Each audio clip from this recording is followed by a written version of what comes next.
السلام علیکم۔ ہاں جی جناب، تو کیسے ہیں آپ لوگ؟ میں امید کرتی ہوں آپ سب خیریت سے ہوں گے اور خوش و خرم ہوں گے۔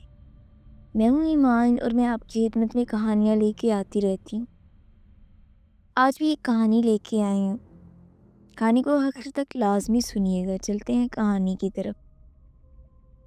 اسلام آباد سے موصول ہونے والی ایک 22 سالہ لڑکی کی عجیب و غریب کہانی، جسے سنانے کے بعد اور آپ کے سننے کے بعد آپ سکتے میں آ جائیں گے، آپ کے رونگٹے کھڑے ہو جائیں گے۔ محبت سے شروع ہونے والی کہانی جادوگری تک جا پہنچی۔ دلچسپ حیرت انگیز کہانی، یہ کہانی جس کی ہے اسی کی زبانی آپ کی خدمت میں پیش کر رہی ہوں۔ السلام علیکم، کیسے ہیں آپ سب لوگ؟ امید ہے خیریت سے ہوں گے۔ میرا نام مریم ہے اور میں اسلام آباد سے ہوں۔ میرا ایک بھائی ہے اور ایک بہن ہے۔ ہم لوگ 3 بھائی بہن ہیں۔ ویسے تو ہم لوگ کراچی کے رہنے والے ہیں، لیکن ماما کی نوکری کی وجہ سے ہمیں اسلام آباد میں شفٹ ہونا پڑا۔ میری نانی اسلام آباد میں گرلز کالج میں پروفیسر تھی اور حاضر سروس نانی کی ڈیتھ ہو گئی۔ پھر نانی کی جگہ پہ میری ماما کو جاب مل گئی اور ہم لوگ اسلام آباد شفٹ ہو گئے۔ لیکن ڈیڈی کراچی میں ہی رہے، کیونکہ پاپا کراچی میں بہت بڑا بزنس سنبھال رہے تھے۔ بابا 2 ہفتے بعد، کبھی 1 ماہ بعد ہمارے پاس چکر لگا جاتے، پھر واپس کراچی چلے جاتے۔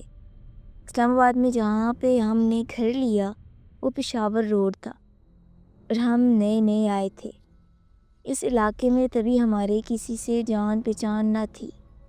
میری عمر اس وقت 19 برس تھی اور میں فرسٹ ایئر کی اسٹوڈنٹ تھی۔ ہمارے گھر کے سامنے ایک گھر تھا جہاں پہ ایک خوبصورت لڑکا فرحان رہتا تھا۔ ہم دونوں بہنیں عصر کے بعد ٹیرس پہ چائے پینے جاتی تو وہ لڑکا فرحان بھی اپنی ٹیرس پہ آ جاتا، چہل قدمی کرتا، کبھی سٹائل مارتا، کبھی کچھ کرتا، کبھی کچھ۔ میں سنجیدہ مزاج لڑکی تھی، اس لیے مجھے فرحان کے سٹائل گھائل نہ کر سکے۔ دن گزرتے گئے اور ایک دن میں کالج جا رہی تھی کہ فرحان کی بہن نے اپنے دروازے سے مجھے آواز دی۔ میں نے رک کے کہا کہ جی فرمائیے۔ فرحان کی بہن کہتی ہے کہ میرا بھائی آپ کا نمبر مانگتا ہے۔ میں نے فرحان کی بہن کو کھری کھری سنائی کہ میں ایسی ایسی لڑکی نہیں ہوں۔ کئی دن گزرے تو ایک دن فرحان نے مجھے کالج جاتے روک لیا اپنے دروازے پر اور کہا کہ اپنا نمبر دے دیں، آپ سے ایک ضروری بات کرنی ہے۔ اس کا نمبر مانگنے کا انداز ہی اتنا دلکش تھا کہ میں انکار نہ کر سکی اور اپنا نمبر دے دیا۔ بس وہی منحوس کھڑی تھی جب نمبر میں نے اسے دیا۔ فرحان مجھے میسج کرنے لگ گیا۔ پہلے تو میں اگنور کرتی رہی، پھر امپریس ہو گئی اور فرحان سے بات کرنے لگی۔ فرحان بہت ہی خوبصورت لڑکا تھا، میں خود بھی بہت خوبصورت لڑکی تھی۔ بھوری آنکھیں تھیں میری اور انڈے کی طرح سفید رنگت تھی۔ گھر والے سب مجھے بھوری بھوری کہتے تھے۔ وقت کا پتہ بھی نہیں چلا اور فرحان نے مجھے شیشے میں اتار لیا، ایسے کہ میں فرحان کے بغیر رہ ہی نہیں سکتی تھی۔ کہ کالج جاتی تو موبائل میں گھر ہی رکھ جاتی۔ پھر میری پڑھائی سے دل اچاٹ ہونے لگا۔ میں نے بہانہ کیا کہ گھر میں کہ میرا دماغ درد کرتا ہے، میری نسیں پھٹتی ہیں، مجھے لفظ نظر نہیں آتے۔ باپ کی بہت لاڈلی تھی، اس لیے بہانے کر کر کے کالج چھوڑ دیا اور گھر بیٹھ گئی۔ بس پھر تو فرحان سے دل کھول کے باتیں کرنے لگی۔ فرحان مجھے گھر سے باہر بلاتا ملنے کے لیے، لیکن میں انکار کر دیتی، کیونکہ جب میں کالج پڑھتی تھی تب بہت سی سہیلیاں ایسی روتی تھی کہ فلاں لڑکے نے دھوکہ دیا ہے، ملنے کے بعد عزت داغدار کر کے چھوڑ گیا۔ کہتے ہیں کہ محبت اندھی ہوتی ہے اور مجھے فرحان نے مجبور کیا ملاقات کے لیے، تو میں نے گھر میں بہانہ کیا کہ کالج میں تقریب ہے اور ٹیچرز نے مدعو کیا ہے ان سب اسٹوڈنٹس کو جو کالج چھوڑ گئے ہیں۔ میں صبح تیار ہو کر گھر سے نکلی اور فرحان گاڑی لے آیا۔ پھر ہم گاڑی میں بیٹھ کے 2 گھنٹے سفر کرتے رہے، پھر ایک ریسٹورنٹ میں چلے گئے۔ ہم بس باتیں کرتے رہے۔ فرحان نے کچھ بھی غلط نہ کیا تو مجھے یقین آ گیا کہ سہیلیاں ایسے جھوٹ بولتی ہیں کہ لڑکے پرینک کرتے ہیں۔ ہم واپس گھر آ گئے۔ کچھ دنوں بعد پھر ہم نے ایک ملاقات کی گھر سے باہر۔ مجھے فرحان سے بہت غضب کی محبت ہو گئی تھی۔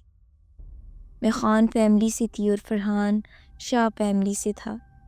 لوگوں سے سنا تھا کہ شاہ فیملی اپنی فیملی سے باہر رشتہ نہیں کرتے۔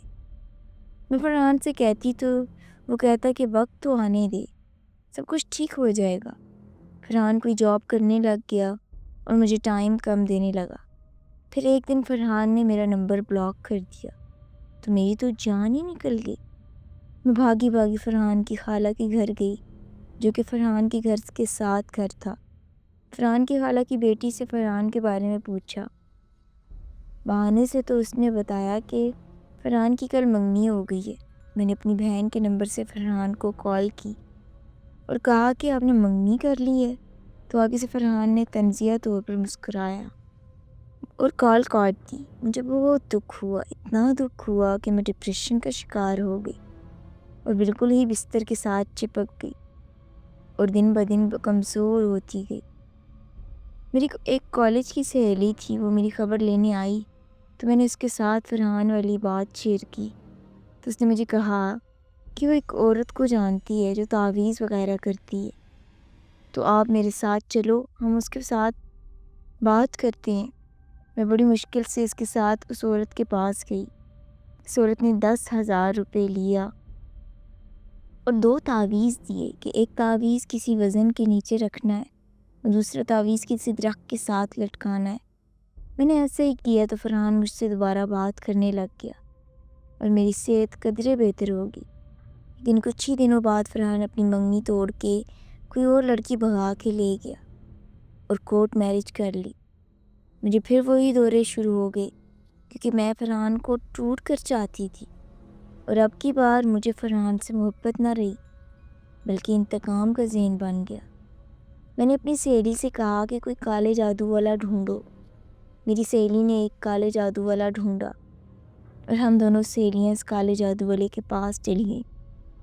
ادھیڑ عمر کا کرخت شخص کا بندہ تھا۔ اس نے میری سہیلی کو باہر بٹھا دیا اور مجھے اندر کمرے میں لے گیا۔ مسئلہ سننے کے بعد اس نے میرا ہاتھ پکڑ لیا۔ میں ایک سیکنڈ میں اس کی شیطانیت سمجھ گئی اور اس کے منہ پہ تھپڑ مارا اور بھاگ کر کمرے سے باہر نکل آئی۔ سہیلی کو لے کے جلدی اس کے گھر سے ہی نکل آئی۔ پھر میری سہیلی نے ایک اور کالے جادو والا ڈھونڈا۔ اس کے پاس ہم دونوں گئیں تو اس نے کہا کہ آپ تعویذ چھوڑو بلکہ خود ہی چلا کرو اور تعویذ لکھنا سیکھ لو۔ مجھے ایک جنون تھا بس کہ فرحان نے میرے جذبات کے ساتھ کھلواڑ کی ہے تو اسے سزا ضرور ملنی چاہیے۔ جس عامل نے کچھ انتر منتر بتانا شروع کر دی اور ایک کتاب دی۔ میں نے ایک چلہ اپنے گھر کی چھت پہ کیا۔ پھر عامل نے مجھے بتایا کہ گھنے درخت کے نیچے چلہ کرو۔ میں بہت بزدل لڑکی تھی۔ گھر والے رات کو کمرے سے کوئی چیز اٹھانے بھیجتے تو میں کہتی کہ مجھے تو ڈر لگتا ہے۔ محبت میں اندھی اب چلے کرنے لگی تھی۔ میں گھر سے باہر ایک گھنا درخت ڈھونڈا۔ رات 12 بجے بال کھول کے دائرہ لگا کے چلہ کرتی رہی اور کامیاب ہوگی۔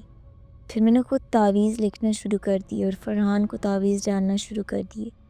کچھ تعویذ فرحان کے سین میں رات کے وقت دبا دیے، کچھ تعویذ اس کے دروازے میں دبا دیے، کچھ انڈوں پہ لکھائی کر کے قبر میں دبا دیے۔ چند دن میں ہی فرحان کی حالت بگڑتی گئی اور کوئی ڈاکٹر اسے بچا نہ سکا اور فرحان موت کی وادی میں چلا گیا۔ مجھے تب احساس ہوا کہ میں نے غلط کر دیا ہے، اپنی محبت کی ہی جان لے لی، لیکن میرا ارادہ ایسا ہرگز نہ تھا۔ میں تو اسے سزا کے طور پہ اجاڑنا چاہتی تھی، لیکن شاید تعویذ سخت تھے اور ان کا مقابلہ نہ کر سکا۔ پھر میری سہیلی کو پتہ چل گیا کہ میں کالا جادو کرتی ہوں اور سہیلیاں اپنے چھوٹے چھوٹے کام مجھ سے کروانے لگیں۔